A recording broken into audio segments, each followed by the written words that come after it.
Hi friends, it's Miss Brittany. I hope you guys are having a great day.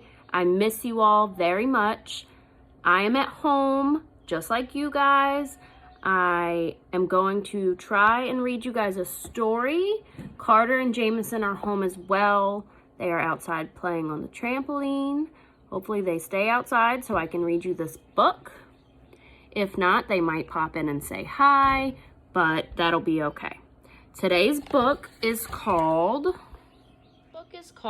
Bunny's Book Club. The author is Annie Silvestro.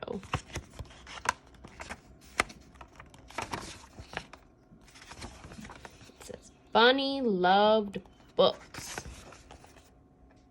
He'd loved them ever since he first heard the lady with the red glasses reading aloud outside the library. As he listened, Bunny imagined himself climbing mountains, captaining a ship, ruling a kingdom. But when summer ended, story time moved back inside. Bunny wasn't sure if animals were allowed in the library, but Bunny was sure he couldn't live without books. Night after night, he could hardly sleep for wishing he had to do something. So with a flashlight in his paws and hope in his heart, Bunny jumped out of bed and tiptoed through the dark. But when he reached the library door, it was locked. So were the windows. Bunny tried digging, climbing, and yanking. Nothing worked. Until he finally noticed the book return. The shiny handle was far above his head, but it was no match for a high-hopping bunny hungry for books. Bunny leapt. He clung to the bar, flung himself over, and wriggled his cotton tail through the slot. He landed inside with a thud. Bunny's eyes sparkled at the sight of the shelves bursting with books. It was better than a field full of fresh, crunchy carrots. Bunny didn't know where to start. He took a deep breath. It smelled as if he were wrapped inside the pages of his favorite book. He followed his nose to the adventure section. Then he found stories about swashbucklers, sharks, and superheroes.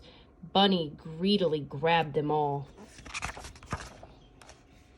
His whiskers twitching with excitement, he slipped his treasures through the book slot one by one. Then, performing the best balancing act, Bunny wobbled home. He couldn't wait to dig in. And so, Bunny returned to the library each night. He searched and sneaked, then scurried back to read. Soon his home was more books than burrow. Then, one evening, a loud knock startled Bunny. He closed his book and opened the door. "Where have you been?" asked Porcupine. "Reading," said Bunny. "Why?" said Porcupine. Bunny's eyes popped wide open. "Why?" he sputtered. "Have you ever been to the library?" It was time for Bunny to let Porcupine in on his secret. "Are you sure this is a good idea?" asked Porcupine. "Calm your quills," said Bunny. "I'm too prickly, I'll never fit." Bunny pushed and shoved until pop went Porcupine. Bunny slipped in and flipped on his flashlight.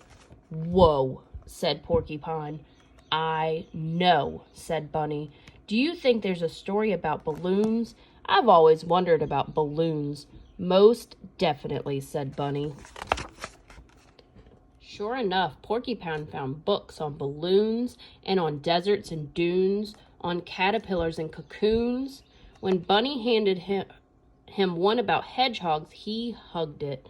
The two friends took turns cramming books out the slot. Their towers teetered so high they could barely carry them. Back at Bunny's, they cozied up with the cups of tea and carrot muffins. Together they read until sunrise. One night, Bear noticed the light on at Bunny's. He opened the door and tripped over a stack of books. "What's going on?" said Bear. "Here," said Bunny, handing him a book. Bear made room and settled in to read. Soon, more curious animals began visiting. "Do you have any books about outer space?" said Bird. "Or about volcanoes?" asked Mold. "I'd like a ghost story," said Mouse. "I think it's time for a field trip," said Bunny. One by one, the animals stuffed themselves inside the library. Bear caused a bit of a delay. They scattered about, sniffing the stacks, pawing over pages. Squirrel gathered stories about the circus. Raccoon nabbed one about outlaws and bandits. Frog found a fairy tale. No one heard the key in the front door. No one heard the clack, clack, clacking of footsteps. No one heard the light flick on. "What do we have here?" asked the librarian. The animals looked up in shock. Bunny gasped. Porcupine gasped. Bear groaned. "Follow me," she said. The animals marched slowly behind her. "We're done for," whispered Porcupine. "All libraries have rules," said the librarian sternly. Bunny's whisker trembled. Porcupine's back bristled. Bear eyed the door. Bunny stepped forward to take the blame. The librarian leaned down. "The first rule is every book lover must have one of these," she said.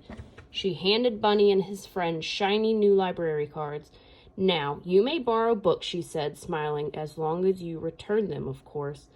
Bunny couldn't believe his ears. They could keep coming to the library? He beamed at his fellow readers and bounced to the shelves. He picked up the perfect book, and he proudly checked out the very first official selection for Bunny's Book Club.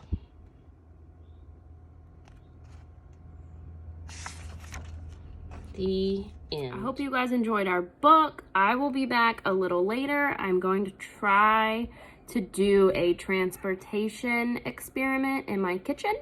We will see how it goes, and I will talk to you guys soon. Bye.